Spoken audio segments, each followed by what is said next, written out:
إن الحمد لله نحمده ونستعينه ونستغفره ونعوذ بالله من شرور أنفسنا ومن سيئات أعمالنا.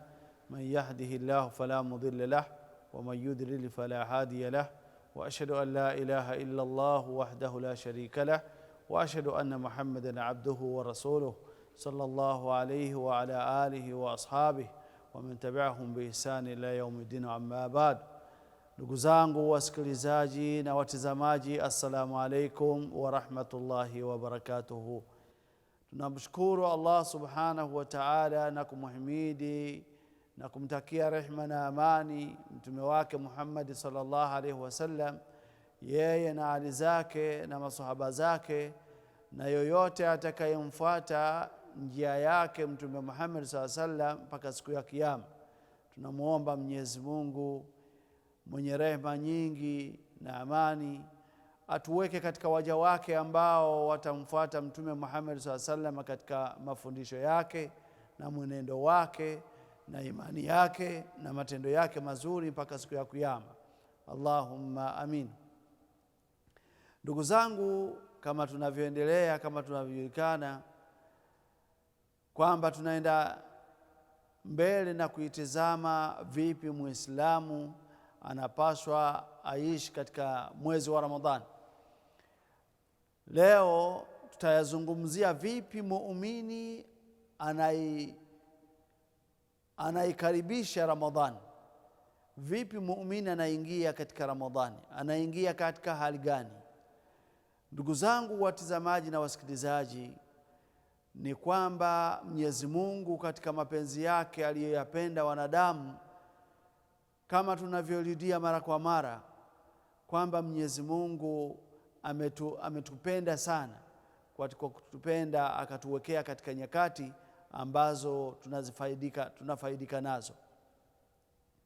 Kwa sababu hiyo, ndugu zangu Waislamu, watazamaji, dada zangu na ndugu zangu, kuna hali ya muumini lazima awe katika hali hiyo katika kuingia katika mwezi wa Ramadhani, kwa sababu mwezi huu ni mwezi wa ibada. Huu ni mwezi wa ibada, ni nyakati ambazo mwanadamu apashwa au anatakiwa awe anaweka nguvu na bidii katika kufanya ibada zake Mwenyezi Mungu, katika kumwabudu Mwenyezi Mungu kwa namna nyingi. Kwa hiyo muumini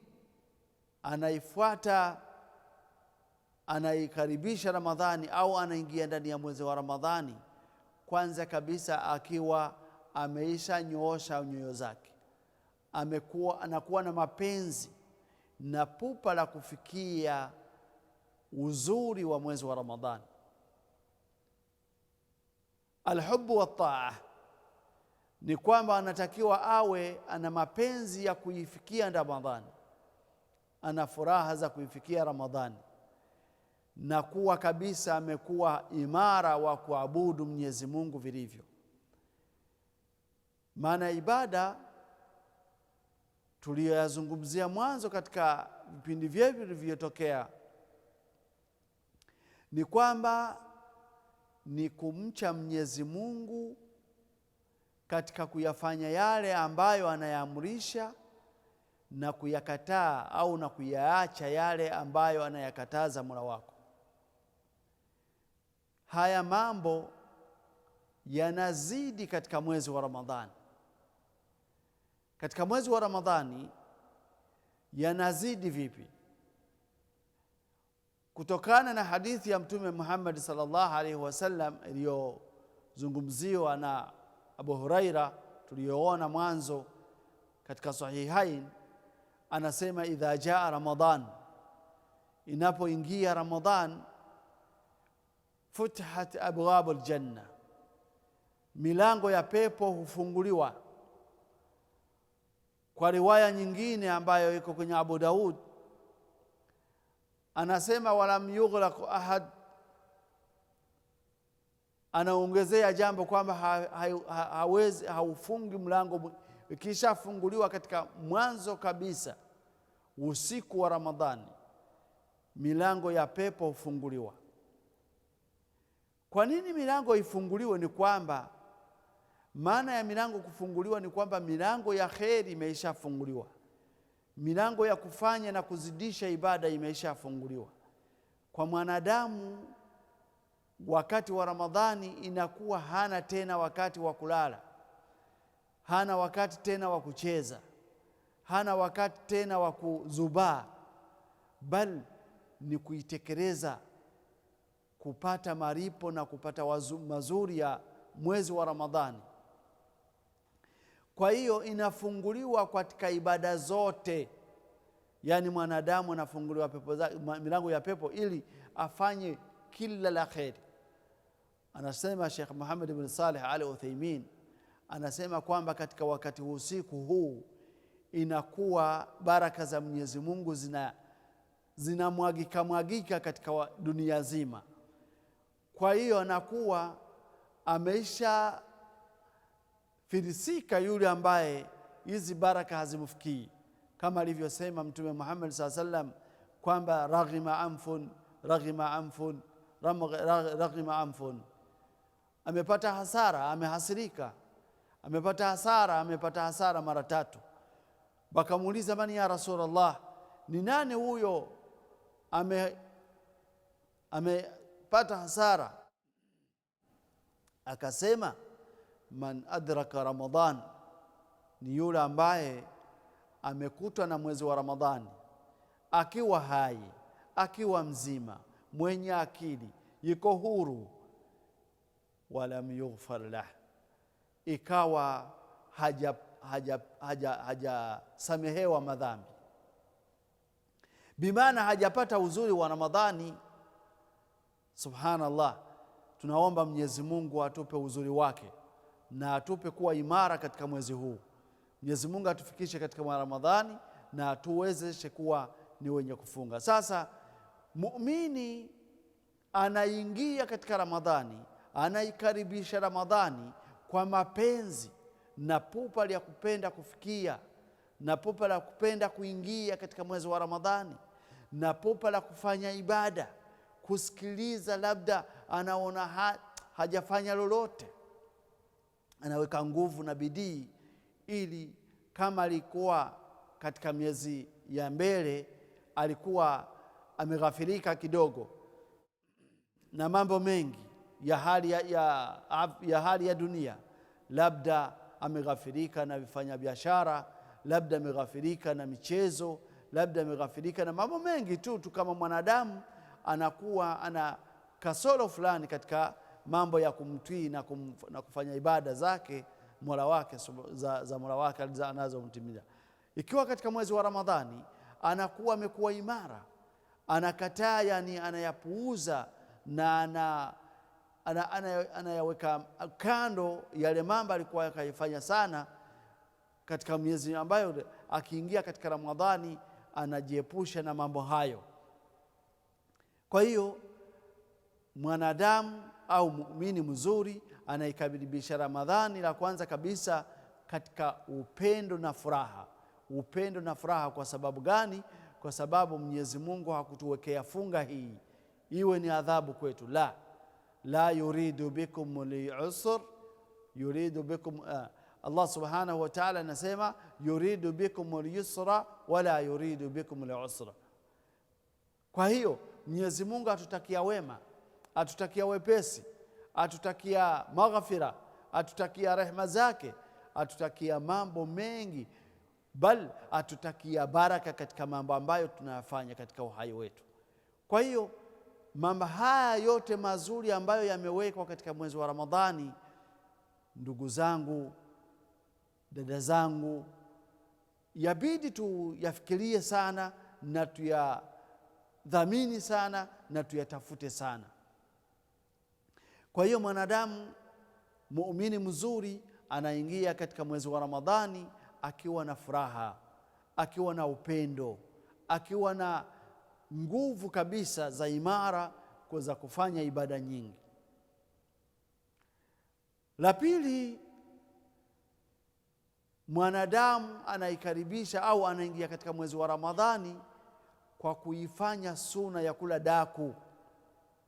Yani usiku asubuhi utafunga, la kwanza kabisa anaikaribisha na nia ya kufunga. Na wanazioni wanasema nia ni sharti ya funga ya Ramadhani. Kila siku utakayoifunga itabidi uwe na nia yake, yani uhimie katika nafsi yako kwamba kesho utafunga Ramadhani, kesho utafunga Ramadhani.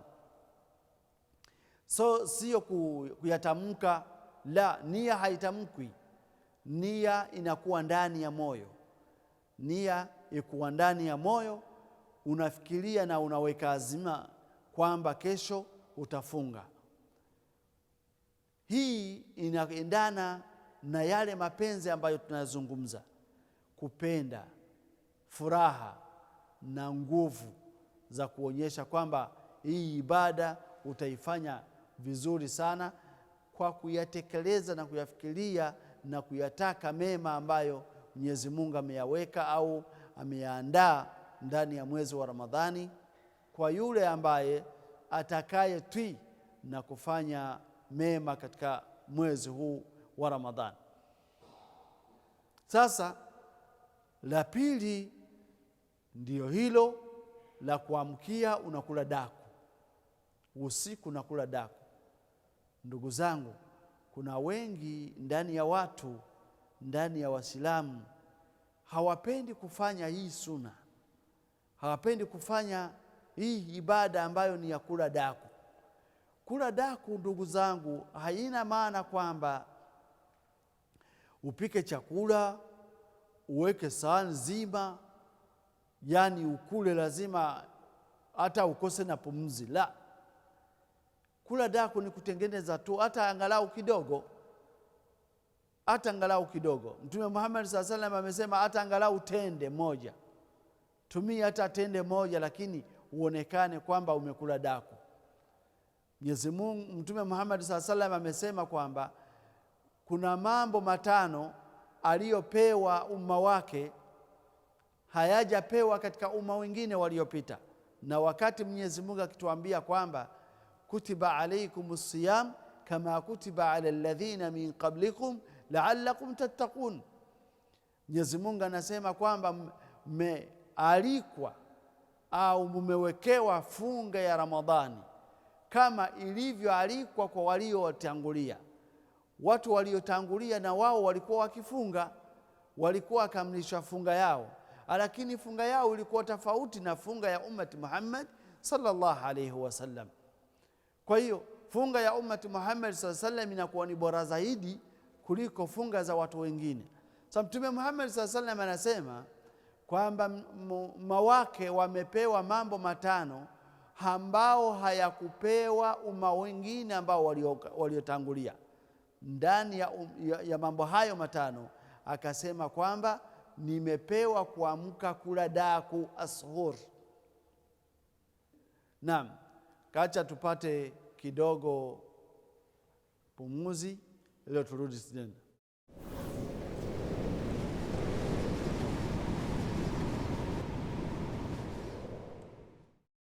Bismillahirrahmanirrahim. Tunarudi tena kutoka katika pumziko letu.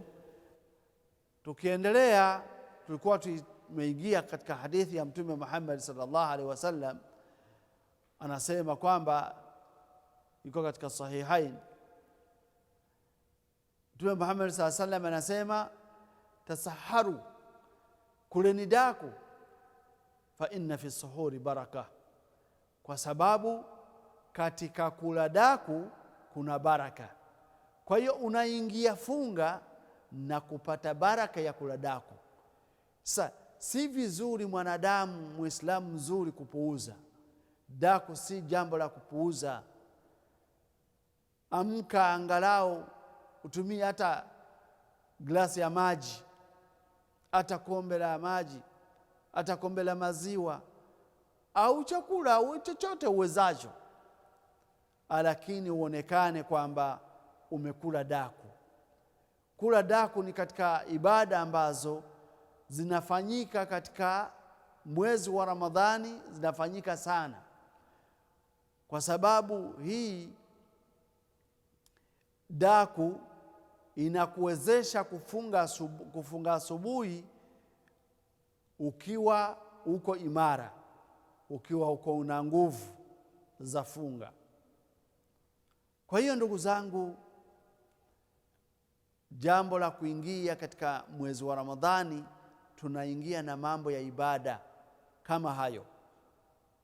Kwanza kabisa, ingia na furaha na mapenzi na kujiandaa vizuri kwamba umepata wakati ambao ni wa kufaidika sana. La pili, weka azima, weka nia kwamba kesho utafunga. Hii nia ni ya kila siku. Nia ni ya kila siku, azima ni ya kila siku. Kila siku utakayoifunga lazima ulale na nia yake. Wanazioni wakisema kwamba mtu ambaye hana nia ya funga, kutokana na hadithi ya Mtume Muhammad sallallahu alaihi wasallam, atakuwa hana funga. Na wanazioni wakionyesha kwamba kama sharti, nia ni sharti ya funga. Kwa hiyo sharti kikosekana, funga inakuwa imeshaharibika.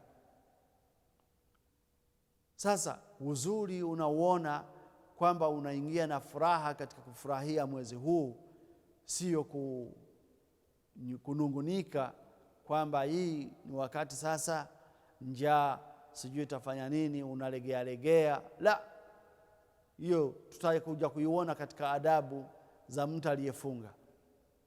Hivi tunatizama vipi muumini au Muislamu anaingia katika Ramadhani? Yani unaikaribishaje Ramadhani?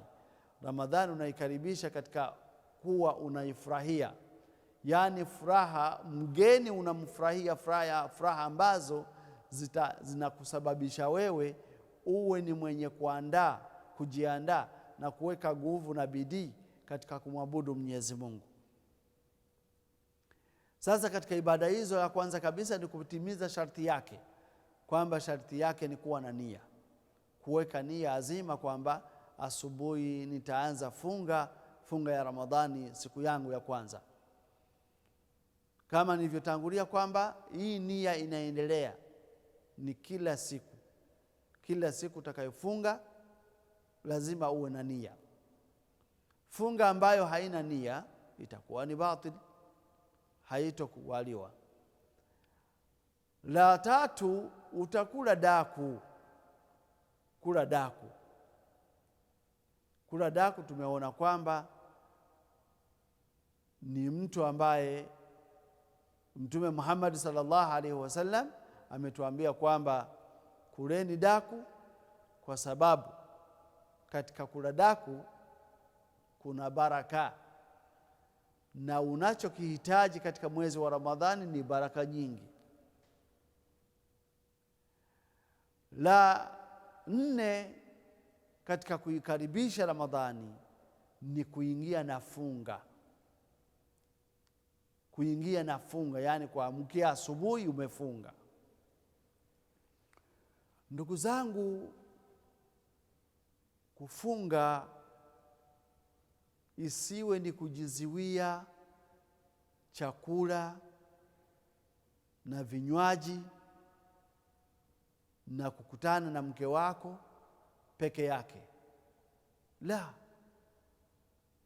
mtu aliyefunga ina maana mwili wake wote unafunga. Macho yanafunga, mdomo unafunga, masikio yanafunga, mikono yafunga, miguu yafunga.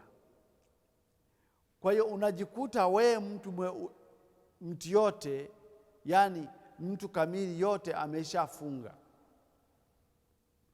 Mdomo haipiti jambo isipokuwa subhanallah, alhamdulillah, la ilaha illa Allah, Allahu akbar. Yani unamshukuru Mwenyezi Mungu mara nyingi. Haipiti nyimbo wala mdomo haupitishi kusengenya. mdomo inapitwa tu kumtaja Mwenyezi Mungu, istighfaru nyingi na dua nyingi za kuomba Mwenyezi Mungu akuthibiti katika Uislamu. Mtume Muhammad SAW alikuwa akizidisha dua yake.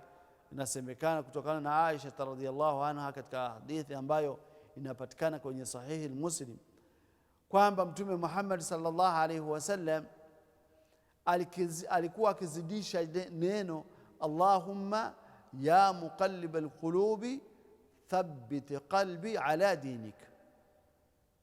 Mola, Mwenyezi Mungu, Mola wangu ambaye unazigeuza geuza nyoyo za wanadamu, na kuomba Mola wangu hii thibiti moyo wangu katika Uislamu, thibiti moyo wangu katika Uislamu. Kwa hiyo hizi dua hizi adhkari nyingi zinakuwa ni zenye kutokea katika ulimi wa mwanadamu aliyefunga. Hapitishi maneno ya matusi, hapitishi maneno ambayo ni ya ukorofi na kukorofishana au kufanya nini. La, haya yote ameshafunga. Sio kwamba funga ni kuacha chakula tu na kuacha maji au vinywaji vingine na kuacha kufanya tendo la ndoa na mke wake. La, haya yote ni kufunga, lakini lazima iwe moyo wako umefungwa. Paka Mtume Muhammad sallallahu alaihi wasallam anasema kwamba wa in qatalahu ahad, hata mtu akija akimletea ugomvi au korofi, awe aliyefunga amwambie kwamba inni mur'u saim, mimi ni mwenye funga, mimi ni mwanadamu, ni mtu aliyefunga. Yani usinikorofishe, usinichambue, usiniharibie funga langu. Samahani, mimi ni mwenye funga sasa, nimefunga sasa, mimi nimefunga, sitokurudishia. Acha ugomvi, acha ukorofi, muogope Mola wako. Sasa mengine ni kumwacha ukampitia huyo mtu ambaye anakuletea ukorofi. Sasa mwezi wa Ramadhani tunaukaribisha katika mambo haya. Tabia nzuri katika mwezi wa Ramadhani. Ramadhani ni mwezi au ni nyakati ambazo Mwenyezi Mungu ametuwekea hali ya kuwa anataka tuishi baada ya Ramadhani, ataka tuishi zaidi ya hapo. Yani kama tunavyoishi katika Ramadhani, upendo ambao tunao katika Ramadhani, wa mapenzi ambayo tunayo, kuungana ambao tunako, kulishana na kusaidizana na mambo mengine, na ibada ambazo tunazifanya katika mwezi wa Ramadhani, inakuwa ni jaribio, yani ni mtu kujiweka katika namna vipi atakavyoishi baada ya Ramadhani. Kwa hiyo ndugu zangu, inatakiwa tujiandae na kumkaribisha mgeni hali ya kuwa tumefurahi, hali ya kuwa tumejitengeneza kweli, tumejiandaa na kufanya ibada zote. Tunamuomba Mwenyezi Mungu atufikishe katika Ramadhani na atupe uhai atufike Ramadhani tuko wazima, na atupe nguvu na upendo wa kufanya ibada zake, kumcha Mwenyezi Mungu. Kwa sababu ndugu zangu, ndilo pekee, hilo ndilo jambo pekee Mwenyezi Mungu imemsababisha tuumbe sisi. Mwenyezi Mungu kutuumba sisi, ametuumba kwa ajili ya ibada. Hakuna jambo lingine. Mambo mengine yapo kwa kutusaidia sisi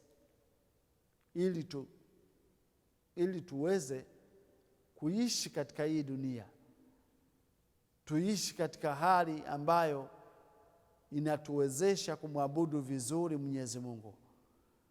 Kwa hiyo sisi tuko hapa duniani kwa ajili ya kumwabudu Allah subhanahu wa ta'ala, kama anavyotuambia katika suratul Dhariyat, wama khalaqtul jinna wal insa illa liya'budun. Kathratul ibada, yani Mwenyezi Mungu anataka sisi tupitishe, yani tufanye ibada sana. Katika maneno uwe ni mwenye kuabudu Mwenyezi Mungu, katika vitendo vyako uwe ni mwenye kuabudu Mwenyezi Mungu. Yani fanya vitendo viweke kwamba ni ibada. Mwenyezi Mungu anatuambia, hii aya naipendaga sana. Mwenyezi Mungu anasema, qul, sema hivi, inna salati, kwamba swala yangu, wa nusuki, na kuchinja kwangu, wa mahyaya, na uhai wangu, wa mamati, paka kifo changu, lillahi rabbil alamin la sharika lah, ni kwa ajili ya Mwenyezi Mungu tu peke yake, hakuna mshirika pale. Yani sitoabudu hata maneno, hata fikira zangu sitoziabudu. Unaabudu Mwenyezi Mungu peke yake. Yani ina maana mwanadamu kulala unamwabudu Mwenyezi Mungu, kuzungumza ni kuabudu Mwenyezi Mungu, kula kwako ni ibada ya Mwenyezi Mungu, tembea yako ni yani ukute uhai wako wote ni kumwabudu Mwenyezi Mungu. Hapo huyu mja atakayeishi hivi, basi atakuwa ni mja mzuri, atakuwa ni mwenye kufanikiwa na uhai wake. Hawa ndio waja wema Mwenyezi Mungu anaowapenda. Tunapenda Mwenyezi Mungu atupe uhai huo. Sasa mafunzo tunayatoa katika Ramadhani. Mwezi wa Ramadhani ndiyo tunatoa haya mafunzo. Kwa hiyo unakuta mwanadamu anapata Ramadhani kuwa ni faida kwake katika uhai wake. Naomba Mwenyezi Mungu atuweke katika watu ambao wanasikiliza mengi na wayafuata mazuri machache miongoni mwayo. Na muomba Mwenyezi Mungu atufikishe kwenye Ramadhani. Wa akhir dawana alhamdulillahi rabbil alamin, wa sallallahu ala sayidina Muhammad wa ala alihi wa sahbihi ajma'in, wa sallim tasliman kathira. Wassalamu alaykum wa rahmatullahi wa barakatuh.